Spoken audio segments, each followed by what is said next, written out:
up to all over the country. Walang flood control. Puro pinabayaan niya ang grabe corruption. Dinamay lahat. Halos lahat. Ako, allocable hindi lang sa congressman. Nabigyan din si special assistant ni President. Si Lagtameo. May allocable din. Saka si Executive Secretary, 8 billion ang allocable nila. So, binigyan niya lahat para di siya mapintangan, para walang umangal. He tolerated grabe corruption para makapagnakaw lang na walang makapag-sita sa kanya. Yun ang tunay na nangyayari, mga kababayan. So, mag-isip po tayo at hindi na po tama itong ginagawa nila.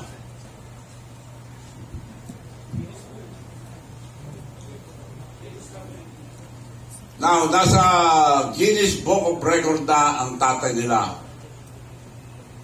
Greatest robbery of government.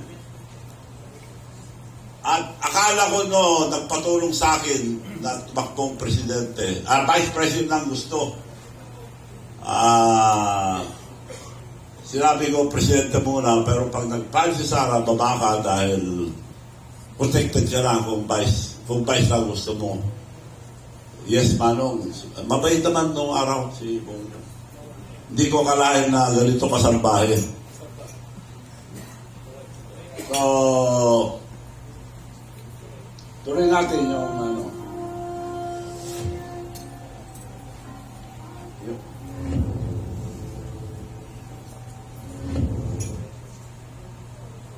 Forty years.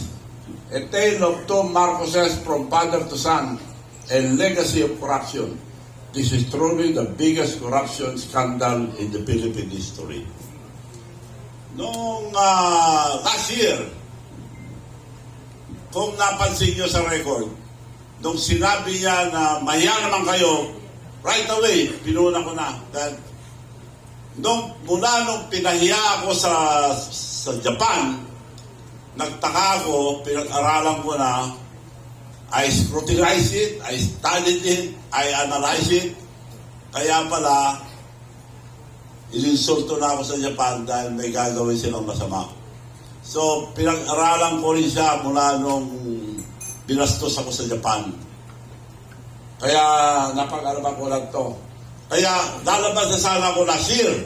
Pero inantay ko itong buwan na ito dahil ito ang 48th year. 40 means a lot in the Bible. Saan yung mga 40?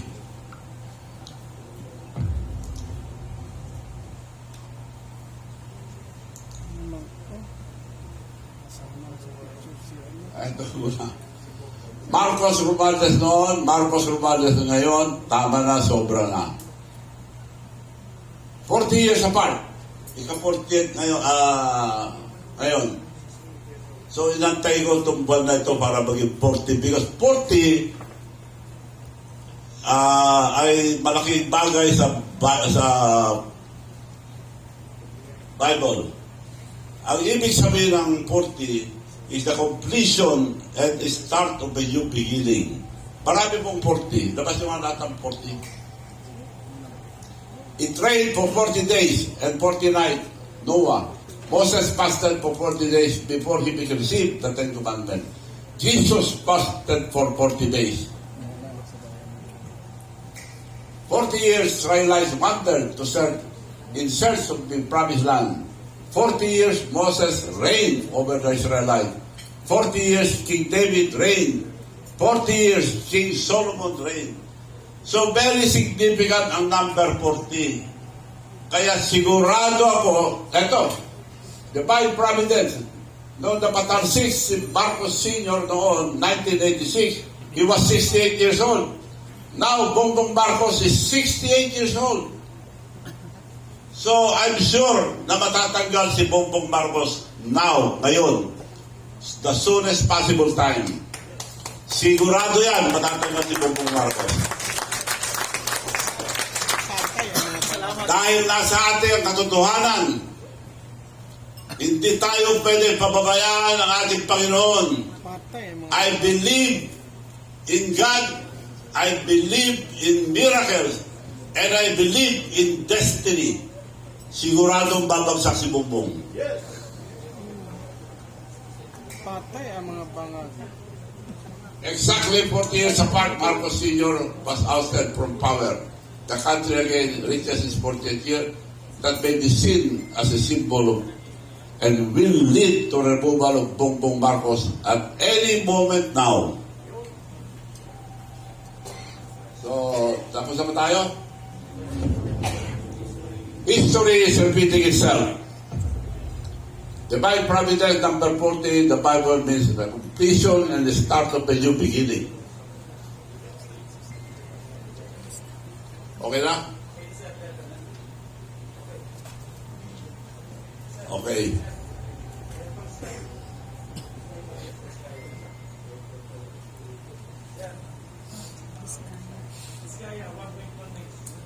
Ayan. Si Diskaya, itong dalawa ito dapat testigo. Dahil sila nakakalam. Kinulong na si Diskaya dahil siya nagsasabi doon na unang September, tinanong ICI, sino ang mga binigyan yung pera?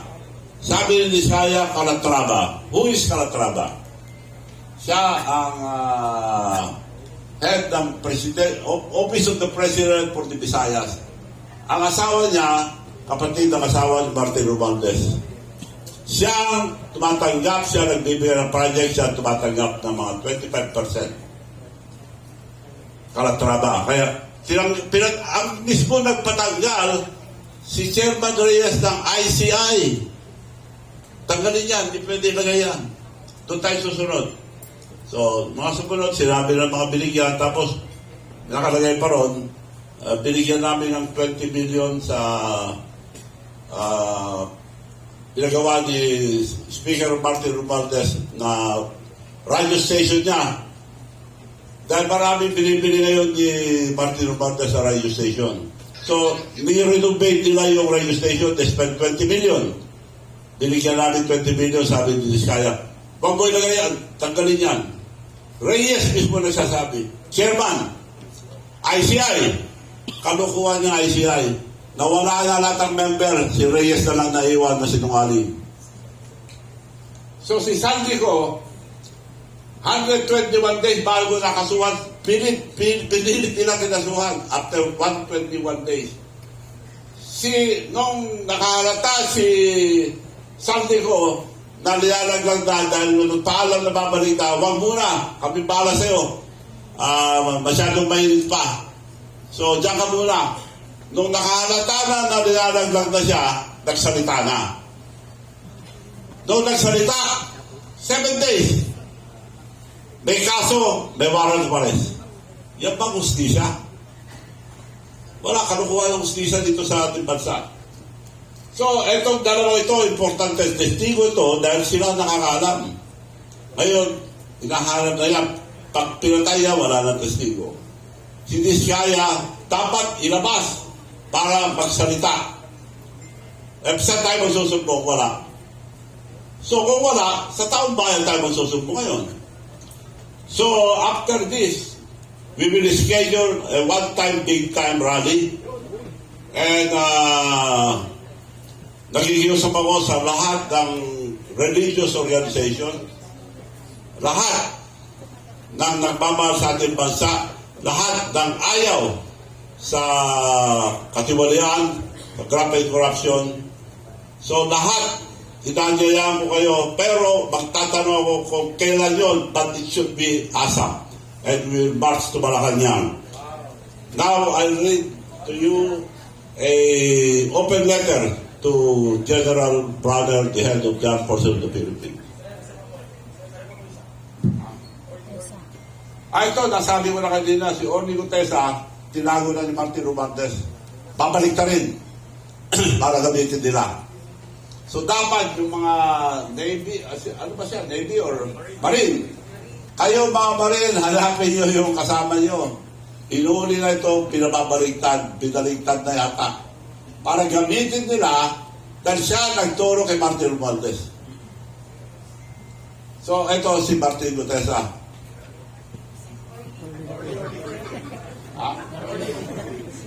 Only Gutesa.